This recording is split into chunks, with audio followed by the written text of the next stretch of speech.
Man in the Mirror, Episode 5. The house was just there, waiting, sitting quietly in the middle of the cul-de-sac, unassuming and exactly as he'd left it. Franklin watched from the other side of the road, overwhelmed with a mix of emotions. Fear, longing, anxiety, loneliness, loss. All of this and more beneath the surface as the grey skies moved steadily overhead.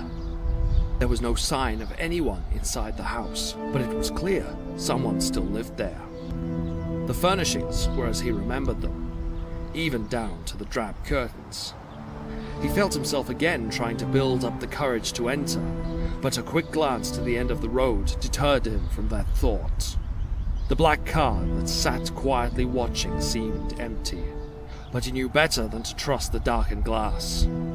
Instead, he consoled himself with what he could see, and kept a gentle focus on the strange sensation that seemed to indicate his newfound power to hide from sight. He swallowed, not wanting to think on it, too afraid to let his focus slip. Where will you go? The girl's question danced in his head once again. He had no answer for her, and the feeling of loss only intensified at the thought. Home was in every sense just there before him, his wife and family just beyond those brick walls. But the barriers between him and the life he left behind seemed more insurmountable than ever. He was about to turn and go when the gentle rumble of an approaching car caught his attention. A feeling of elation grew in his chest, and he watched as his wife's car pulled up beside the house. Gemma. He almost let his guard drop, glancing back to the black car at the head of the road as Gemma busied herself collecting shopping from the back seat of the vehicle.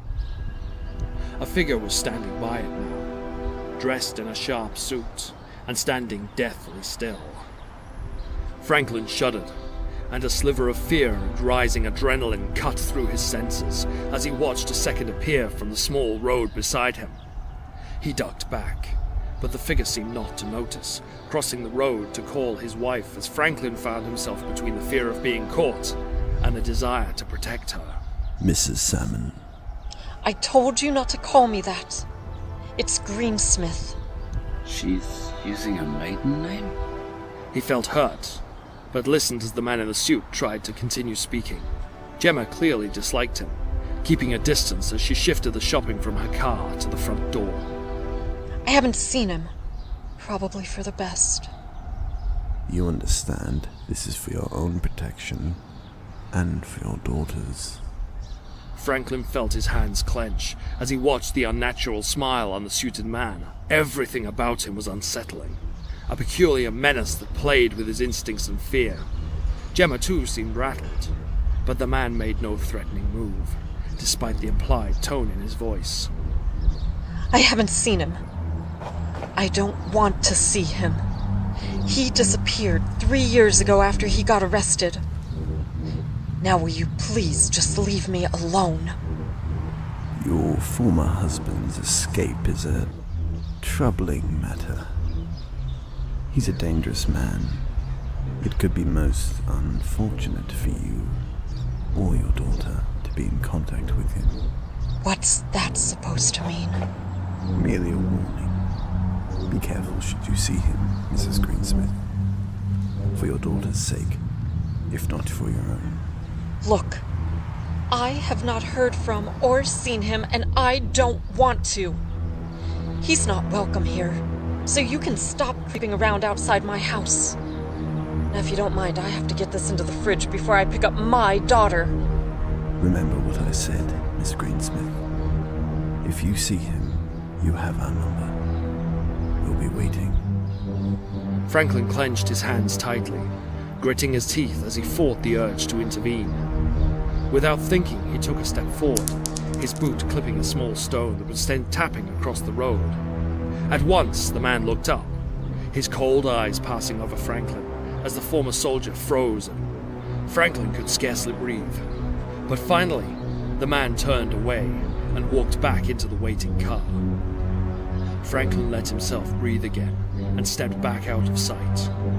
For a moment, He lost focus, allowing the cloak to fade from around him, and once again he could see himself reflected in the windows.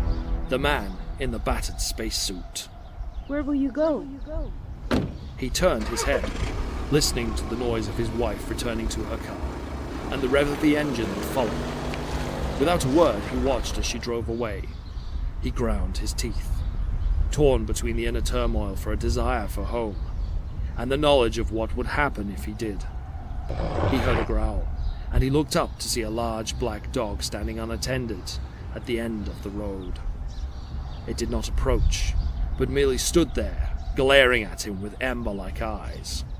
He braced himself, expecting the creature to bark at any moment, but instead, it merely turned and left, trotting down the road before disappearing behind a large bush. What the hell? He frowned, left with a feeling of unease. Slowly he moved towards it, curiosity overwhelming his sense to leave well alone. With caution, he turned around the corner, only to almost walk into a wall and gate hidden just behind the bush. The dog had vanished, and he found himself disbelieving he had ever seen it. As the mystery deepened, the wind picked up, rustling the trees around him ominously. He felt a cold chill run down his spine, certain he could hear cruel laughter on the edges of the breeze. Without warning, the gates suddenly swung open, and he turned to see the long passage between the two houses, leading into the overgrown and forgotten back alleys behind them. The black dog stood grimly at the far end of the path, its red eyes matching his own challengingly. The creature stood unmoving, but Franklin could not shake the sense of dread about it, and found himself reaching to his side for the gun that wasn't there.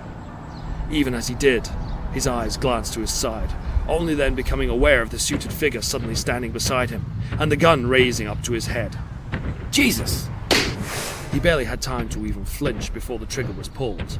The flash of the shot registered, but no impact came. The bullet instead pulled away to thud uselessly against the floor. The suited man sneered, and Franklin backed away as he fired again. The shot should have torn through his leg, but instead, once again, the bullet clattered to the floor.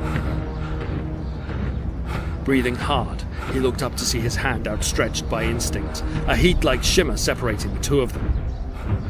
The suited man gave no pause, punching forward when the gun seemed of no use. Franklin ducked, and the man's fist impacted on the brick wall with a crack that scattered brick dust to the floor.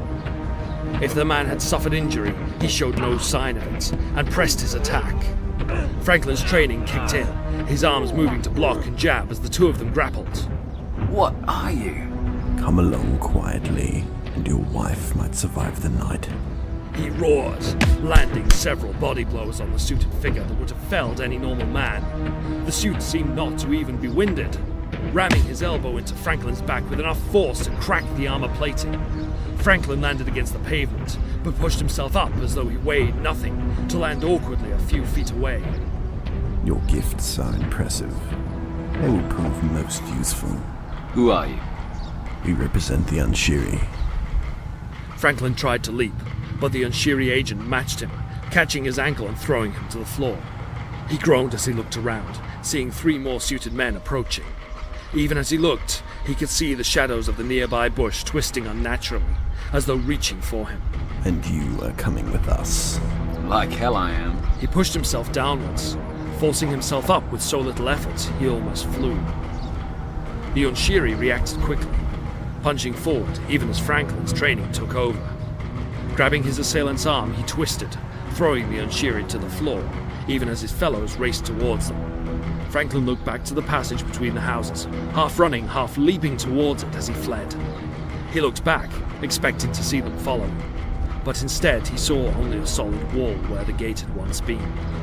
He shook his head, disbelieving, snapped to his senses only by the low growl a short distance behind him, seeing again the giant black dog waiting at the end of the path.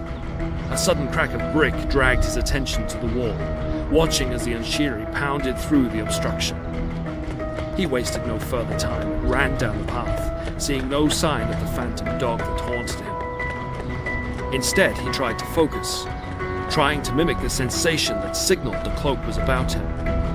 The hairs at the back of his neck seemed to rise, and he leapt from one wall to another, each step seeming to slip further from the bounds of gravity. At last the path ended, and he swept out into the open street, exhilarated as the city fell away below him with each bounding leap. Caught in the moment, he could not contain himself, shocked and excited at the impossibility that he was living. At last, he came to rest at the flat rooftop of a fish and chip shop, landing roughly upon the gravelly floor and picking himself up with a barely contained laugh as the adrenaline surged. The traffic moved below, unperturbed by him, and no sign of his pursuers could he see among the busy pedestrians below.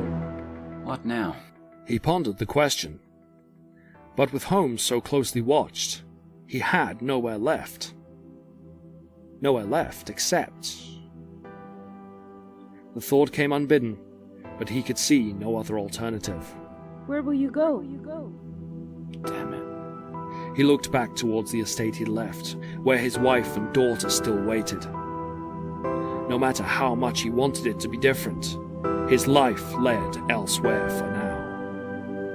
I'll be back. One last job before I come home. I promise.